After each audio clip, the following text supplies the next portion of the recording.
Je suis très heureux de vous accueillir à cette nouvelle émission de télévision, Les Actualités prophétiques. Mon nom est Mario Massicotte et ce que nous voulons faire, c'est partager avec vous la perspective biblique derrière tous ces événements qui se bousculent à notre époque, dans notre génération. Bien sûr, il y a beaucoup d'informations qui sont véhiculées aujourd'hui, beaucoup de réseaux qui annoncent des nouvelles pratiquement 24 heures par jour, mais très peu de personnes nous expliquent pourquoi ces bouleversements arrivent aujourd'hui. Bien, c'est ce que nous voulons faire. Durant notre génération, bien sûr, il y a beaucoup de bouleversements qui se produisent et ces bouleversements, bien sûr, affectent la vie de plusieurs personnes. Et c'est pourquoi nous avons à cœur de prendre la parole de Dieu, parce que les prophètes de l'Ancien Testament ont tellement parlé concernant ces changements, ces bouleversements qui devaient arriver à la fin des temps. Et ce sont aussi des preuves de la proximité du retour de notre Seigneur Jésus-Christ. Alors, ce que nous voulons faire, c'est regarder ces nombreux signes qui se produisent à notre époque, dans notre génération, concernant Israël, concernant les nations du monde et aussi concernant l'Église du Seigneur Jésus-Christ. Nous avons le privilège de voyager beaucoup en Israël, dans cette région-là du monde, au Moyen-Orient, et nous allons vous tenir au courant de tous les développements prophétiques qui vont arriver. Comme récemment, nous étions là avec un groupe d'une 50aine de personnes, comme nous le faisons à chaque année, quelquefois même plusieurs fois par année. Et cette fois-là, lorsque nous étions à Megiddo, j'ai demandé à un membre de notre équipe de souffler le chauffard au-dessus de la vallée de Jezréel. Et lorsque celui-ci a soufflé le chauffard du haut de Megiddo, parce qu'à Megiddo, vous savez, c'est cet endroit-là où la Bible dit qu'un jour, toutes les armées du monde vont se rassembler dans cette grande vallée pour attaquer une dernière fois Jérusalem et se débarrasser de la race juive. Et à chaque année, lorsque nous sommes à cet endroit, bien sûr, je donne un enseignement sur les prophéties bibliques qui concernent cet endroit-là et les situations qui vont se produire à Megiddo. Mais lors de ce dernier voyage, j'ai demandé justement à un membre de notre équipe de souffler le chauffard au-dessus de la vallée de Jezréel. Et lorsqu'il l'a fait, il y a comme une onction qui est tombée sur nous et sur tout le groupe qui était avec nous. Et la meilleure façon que je peux vous expliquer ce que nous avons ressenti à ce moment-là, c'était comme une onction de compassion pour Israël, comme si nous ressentions qu'Israël entrait dans une période très critique de son existence. Et au tout début, je pensais qu'il y avait seulement nous en avant qui ressentions cette onction-là, mais soudainement, j'ai entendu des sanglots derrière moi et en me retournant, j'ai bien réalisé que la plupart des gens dans notre groupe avaient ressenti cette même onction concernant Israël. Alors bien sûr, nous allons parler d'Israël, des nations, de l'Église de Dieu dans la perspective du retour du Seigneur Jésus-Christ. Nous allons surtout parler d'Israël parce que c'est vraiment comme l'horloge de Dieu, si vous voulez. Si nous voulons savoir où nous en sommes dans les accomplissements des prophéties de la fin, on n'a qu'à regarder à Israël et nous avons tout à coup l'heure juste. Alors, nous allons parler de dates très importantes concernant Israël, comme 1948, création de l'État d'Israël, 1967, libération de la ville de Jérusalem. Nous allons parler aussi de découvertes très importantes comme les manuscrits de la mer Morte, qui ont permis la découverte du rouleau de cuivre, qui ont fait qu'on a découvert ce flacon d'huile qui contenait exactement les mêmes ingrédients mentionnés dans la Bible, dans Exode, chapitre 30, pour la composition de l'huile sainte, pour l'onction des rois et pour tout le service dans le temple à Jérusalem, qui est gardé jalousement présentement à Jérusalem, parce que pour le peuple juif, le Messie n'est pas encore venu, mais ils l'attendent. Les rabbins disent que nous vivons dans des temps messianiques et que le Messie est sur le point justement d'être manifesté. Nous allons parler également de cette jeunesse rousse qui est née déjà en Israël et on sait maintenant qu'ils ont plusieurs génisses rousses et c'était nécessaire pour la purification des Kohanim, des prêtres, parce que il y a des organisations en Israël comme l'Institut du Temple qui ont préparé tous les vases, tous les ustensiles et même les vêtements des prêtres dans le but de meubler un prochain temple qui bientôt sera reconstruit sur l'esplanade du temple à Jérusalem. Et on avait passé Génis Rousse pour faire la purification des prêtres afin qu'ils puissent recommencer une nouvelle année de sacrifice dans ce temple-là.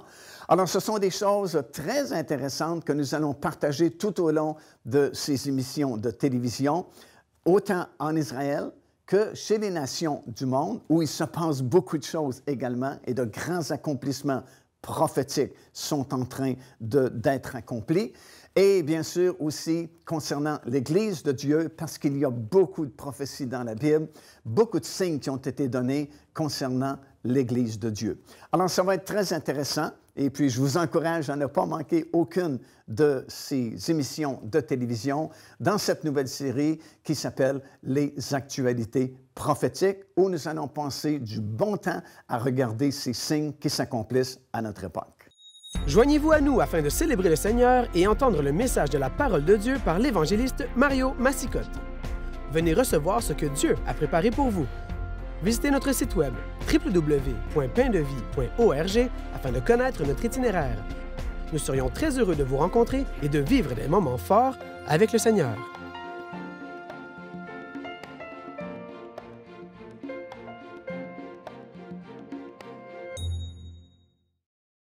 Beaucoup de gens savent que Jésus-Christ est venu dans ce monde il y a à peu près 2000 ans maintenant. La Bible dit dans première épître de Paul à Timothée, dans le premier chapitre et au verset 15, « C'est une parole certaine et entièrement digne d'être reçue que Jésus-Christ est venu dans le monde pour sauver des pécheurs. » Déjà, c'est bon parce qu'à l'époque où nous vivons, il n'y a pas beaucoup de paroles certaines et entièrement dignes d'être reçues. Mais voilà ce que la Bible déclare et beaucoup de gens, des millions et des millions de personnes, évidemment, savent que Jésus-Christ est venu dans ce monde il y a 2000 ans passés. Mais leur connaissance est vraiment très limitée parce que les gens savent qu'il est venu, il est né à Bethléem. Les gens savent qu'il est mort sur la croix de Golgotha. La plupart des gens savent aussi qu'il est ressuscité 3 jours et 3 nuits après sa mort. Et savent qu'il est retourné au ciel, mais leur connaissance habituellement se termine là. On ne sait pas vraiment ce qui s'est passé après et on ne sait surtout pas que ce même Jésus doit revenir une deuxième fois sur cette terre. Et il y a plusieurs versets dans la parole de Dieu qui le prouvent, plusieurs versets qui nous affirment que ce même Jésus doit revenir une deuxième fois sur cette terre. Premièrement, nous lisons dans le livre des Actes des Apôtres, c'est dans le premier chapitre, et au verset 10 et au verset 11, que Jésus, après sa résurrection, a vécu 40 jours avec ses disciples. Et après 40 jours, il s'est réuni avec eux sur le sommet de la montagne des Oliviers, qui est juste en face de la ville de Jérusalem. Et pendant qu'il leur parlait, soudainement, la puissance de Dieu est venue sur lui, et il a été enlevé dans les airs jusqu'à ce qu'une nuée le dérobe à leurs yeux. Et il a même fallu que Dieu envoie 2 hommes sur le sommet de la montagne des Oliviers, 2 personnages qui sont venus sur le sommet de la montagne pour dire aux apôtres qui regardaient encore au ciel, « Hommes galiléens, pourquoi vous arrêtez-vous à regarder au ciel? Ce même Jésus que vous avez vu s'en allant au ciel reviendra de la même façon que vous l'avez vu s'en allant au ciel. » Alors, voilà un verset dans la parole de Dieu qui nous affirme, qui nous confirme le retour du Seigneur Jésus-Christ de la même façon qu'il est parti. La Bible dit qu'il va revenir. Bien sûr, il y a plusieurs autres versets. Par exemple, dans Hébreux chapitre 9 et au verset 28, la Bible dit que ce Jésus qui est venu une première fois sans péché apparaîtra une deuxième fois pour ceux qui l'attendent. Il y a dans Matthieu chapitre 24 et le verset 30, alors qu'il est écrit que toutes les tribus le verront lorsqu'il reviendra sur la nuée avec une grande puissance et une grande gloire. Alors, il y a de nombreux versets dans la parole du Seigneur qui parlent du retour du Seigneur Jésus-Christ alors qu'il doit revenir une deuxième fois sur cette terre. Mais s'il n'y avait qu'un seul verset qui confirmait ou affirmait que Jésus doit revenir un jour sur cette terre, bien, celui qui est écrit dans l'Évangile de Jean, dans le 14e chapitre et au verset 3, vraiment serait suffisant parce que c'est Jésus lui-même qui parle et il va dire ceci. Préalablement, il a expliqué qu'il s'en va vers son Père et il s'en va nous préparer une place. Et il a dit, lorsque cette place sera prête, je reviendrai. Alors, nous l'avons de la bouche même du Seigneur Jésus-Christ. Il a promis, il a dit, je reviendrai. Et il a ajouté, je reviendrai vous chercher afin que vous soyez là où je suis, c'est-à-dire au ciel, depuis qu'il est monté de la montagne des Oliviers. Son retour se fera cependant en 2 phases successives. Premièrement, il ne doit venir que dans les airs, et c'est nous qui allons monter à sa rencontre, et nous serons ainsi toujours avec le Seigneur, comme l'apôtre Paul va le dire dans la première épître aux Thessaloniciens. Et plus tard, à peu près 7 ans plus tard, il va revenir cette fois-là sur la terre. C'est dans Zacharie, le chapitre 14 et au verset 4 que nous lisons cela. Son pied va toucher justement le sommet de la montagne des Oliviers, d'où il est parti il y a plusieurs années passées. Et la Bible dit qu'il y a une grande vallée qui sera formée parce que la montagne se fendra en 2 et il reviendra sur la terre à ce moment-là pour établir son royaume qui ne passera jamais. Alors, son retour se fera en 2 phases, tout comme son ascension au ciel s'est fait en 2 phases. Puisque nous lisons dans l'Évangile de Jean, dans le 20e chapitre, qu'après sa résurrection, lorsque les femmes sont venues au tombeau pour embaumer le corps de Jésus, elles ont vraiment réalisé qu'il n'était pas là, qu'il était ressuscité, parce que 2 anges qui étaient là ont dit aux femmes, « Jésus n'est pas ici, mais il est ressuscité, comme il vous l'avait dit, et il vous précède en Galilée. » Et toutes ces femmes ont été satisfaites de la réponse des anges, sauf une, Marie, qui s'est mise à chercher où était Jésus. Elle a bien réalisé qu'il était ressuscité, mais elle voulait voir où il était. Et il y avait cet homme, et elle pensait que c'était le jardinier, parce qu'il y avait ce jardin qui était adjacent au tombeau, tout près de la montagne de Golgotha. Et elle pensait que c'était le jardinier, lui a demandé où son Jésus était. Et c'était Jésus, ce n'était pas un jardinier. Et Marie a voulu lui toucher, et Jésus lui a dit, « Ne me touche pas, car je dois monter vers mon Père et votre Dieu. » Et 40 jours plus tard, du sommet de la montagne des Oliviers, comme j'ai mentionné il y a quelques instants, Jésus a été enlevé au ciel par la puissance de Dieu. Alors, tout comme il y a eu 2 phases, ou 2 ascensions, si vous voulez, une privée dans le jardin du tombeau et une publique 40 jours plus tard du sommet de la montagne des Oliviers, bien, son retour va se faire en 2 phases aussi. Dans 1 Thessaloniciens, chapitre 4, verset 15 jusqu'à 18, Paul dit qu'il va descendre sur les nuées seulement, et c'est nous qui allons monter à sa rencontre.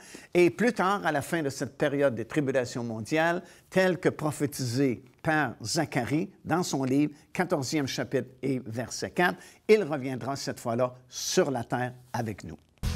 Devenez partenaire avec ce ministère par votre soutien financier et aidez-nous à planter le flambeau de l'Évangile à travers le monde entier. Vous recevrez un enseignement audio à tous les mois de la part de l'évangéliste Mario Massicotte, ainsi que notre bulletin de nouvelles prophétiques incluant des enseignements bibliques, des nouvelles du ministère et des commentaires sur les actualités prophétiques, telles que vues pendant cette émission. Débutez dès aujourd'hui en visitant notre site web www.paindevie.org ou par courriel à info@paindevie.org ou en nous écrivant à Pain de Vie, casier postal 426 800 Square Victoria, Montréal, Québec, H4Z 1J7.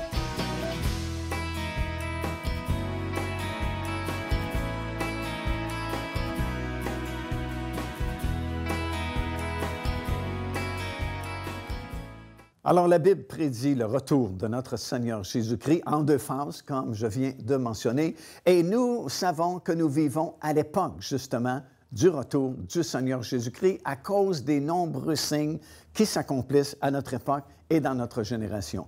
Vous savez, depuis à peu près 2000 ans, lorsque Jésus est venu dans ce monde, jusqu'à aujourd'hui, jusqu'à récemment, il n'y avait pas vraiment de signe qui s'était accompli.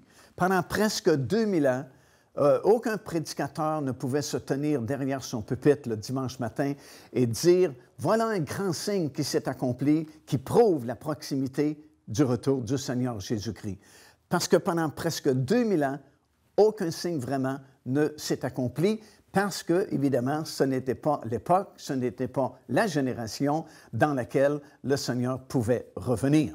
Mais récemment, depuis quelques années à peine, en fait, depuis à peu près une génération, notre génération, c'est plein de signes qui soudainement s'accomplissent et qui prouvent hors de tout doute que nous sommes rendus dans les derniers jours, comme la Bible nous l'a dit, et que le Seigneur Jésus-Christ est sur le point de revenir dans les airs pour chercher ceux qui sont prêts. Et quand je parle de ces signes-là, c'est comme, je donne toujours cet exemple-là, de quelqu'un qui est dans sa voiture et qui est sur une route peut-être de campagne, et soudainement, il voit un panneau, et sur ce panneau, il y a un pont étroit qui est dessiné. Bien, qu'est-ce que ça veut dire? Ça veut dire qu'il y a un pont étroit qui est très proche de lui. Parce que s'il y avait encore des centaines de kilomètres avant d'arriver à ce pont, bien, il ne verrait pas le panneau. Mais parce qu'il voit le panneau, il sait automatiquement que le pont est très proche de lui. Bien, c'est un peu la même chose concernant les signes, concernant le retour du Seigneur Jésus-Christ. Pendant des années et des années, aucun signe ne s'est accompli. Alors, ça veut dire que ce n'était pas proche vraiment. Mais soudainement, comme je viens de mentionner, dans une seule génération, à peu près, la nôtre, c'est plein de signes. Et pratiquement chaque semaine, on peut dire « Wow, regardez, tel signe vient de s'accomplir. » Ça prouve, encore une fois, que le retour du Seigneur Jésus-Christ est très proche de nous. En fait, si nous étudions les nombreux signes qui nous ont été donnés dans la parole du Seigneur concernant justement le retour du Seigneur Jésus-Christ, nous allons découvrir qu'il y a vraiment deux séquences de signes. Il y a une première séquence de signes que nous retrouvons surtout dans Matthieu, chapitre 24, et bien sûr ailleurs aussi dans les Écritures, mais surtout dans Matthieu 24, alors que Jésus parle de famine, de guerre, de soulèvement, une nation se soulèvera contre une autre nation. Il parle de tremblement de terre, et ainsi de suite. Mais il ajoute ceci. Il dit, ce ne sera pas de sitôt la fin.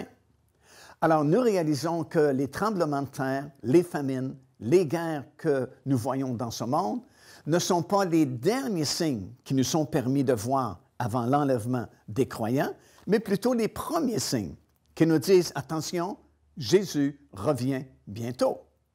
Mais il y a une deuxième séquence de signes que j'appellerai les derniers signes qui nous sont permis de voir avant ce glorieux événement, et qui concerne les trois catégories dont nous avons parlé en début de cette émission, Israël, les nations et l'Église de Dieu. Puisqu'en effet, la parole de Dieu nous a donné une série de signes concernant ces trois groupes en particulier, et ces signes sont surtout mentionnés dans Luc, chapitre 21, par exemple, et aussi ailleurs dans les Écritures, mais surtout dans Luc, chapitre 21, qui concerne certains signes très spécifiques qui doivent se produire en Israël, certains signes très spécifiques qui doivent se produire chez les nations du monde, et certains signes très précis qui doivent arriver dans l'Église de Dieu, nos trois catégories. Et cette fois-là, Jésus a dit ceci, parce que c'est encore Jésus qui parle dans Luc, chapitre 21. Il a dit, « Quand vous verrez ces choses commencer à arriver, redressez-vous et levez votre tête, parce que votre délivrance approche. » Alors, on peut voir facilement la différence entre la première séquence de signes et la deuxième et dernière séquence de signes, puisque lors de la première séquence de signes, Jésus avait dit « Ce ne sera pas de sitôt la fin ». Mais concernant la deuxième séquence de signes, les derniers signes qui nous sont permis de voir avant l'enlèvement des croyants, Jésus dit « Quand vous verrez ces choses ». Quelles choses? Les choses mentionnées concernant certains événements très précis qui se produiront en Israël, certains événements très précis qui arriveront dans les nations, chez les nations du monde, et certains signes très précis aussi concernant son Église. Il dit, quand vous verrez ces choses, redressez-vous, levez votre tête et votre délivrance approche. Alors nous savons qu'à notre époque, dans notre génération, ces choses concernant Israël, ces choses concernant les nations, Et ces choses concernant l'Église sont déjà accomplies. Alors imaginez combien nous sommes proches du retour du Seigneur Jésus-Christ, parce qu'il avait dit, quand ces choses commenceront à arriver, redressez-vous, levez votre tête, parce que votre délivrance approche. Mais aujourd'hui, ces choses ne font pas que commencer à arriver, elles sont déjà toutes arrivées. Et c'est ce que nous allons constater au cours de ces émissions de télévision. Nous allons étudier ensemble ces choses qui sont arrivées en Israël, ces choses qui sont arrivées chez les nations, et les choses qui sont arrivées aussi dans l'Église de Dieu. Procurez-vous cet enseignement disponible dès maintenant sur notre site web au www.paindevie.org. En visitant notre boutique web, vous pourrez commander ou même télécharger les enseignements. Vous trouverez aussi plusieurs autres produits contenant des centaines de sujets pour votre édification. Nous voulons donc examiner ensemble ces nombreux signes qui se sont accomplis chez ces trois catégories. Encore une fois, la première catégorie, c'est Israël. La deuxième catégorie, les nations. Et la troisième catégorie, l'Église de Dieu. C'est dans 1 Corinthiens, chapitre 10 et au verset 32 que Paul fait la distinction entre ces trois groupes-là, disant « Ne soyez en scandale ni aux Juifs, ni aux Grecs, ni à l'Église de Dieu ». Alors, ce sont les trois catégories qui composent l'humanité dans laquelle nous faisons partie. Chaque personne vivante actuellement sur cette planète appartient à l'une ou l'autre de ces trois catégories-là. Bien sûr, dans le monde spirituel, il n'y a que deux catégories. Il n'y a que ceux qui sont sans Christ et ceux qui sont en Jésus-Christ. Parce que Dieu ne fait pas de religion. Dieu n'est ni catholique, ni protestant, ni baptiste, ni frère en Christ. Dieu ne fait pas de religion. Pour lui, lorsqu'il regarde les milliards de personnes que nous sommes sur cette planète présentement, il ne voit que deux groupes de personnes. Ceux qui sont sans Christ et ceux qui sont en Jésus-Christ, parce qu'ils ont passé par la repentance et ils ont accepté le Seigneur Jésus-Christ comme leur Seigneur et Sauveur de leur vie. Mais dans le monde naturel, il y a ces trois groupes qui composent toute l'humanité. Et comme on a mentionné au cours de cette émission, la parole de Dieu a donné des signes, des points de repère, des choses très précises concernant ces trois catégories de personnes. Et c'est ce que nous voulons voir un peu ensemble. Nous allons débuter avec la première catégorie, Israël, et nous allons constater ensemble comment la Bible avait prédit non seulement l'existence d'Israël, la création du peuple juif, mais avait aussi parlé de l'Exode, alors qu'il y a eu cette grande dispersion parmi les nations du monde.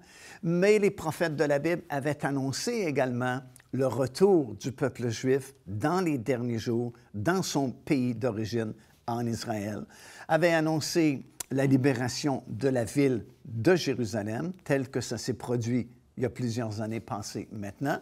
Les prophètes de l'Ancien Testament avaient annoncé que lorsque le peuple juif reviendrait chez lui et qu'à nouveau Israël serait créé, serait une nation, les déserts étaient pour refleurir.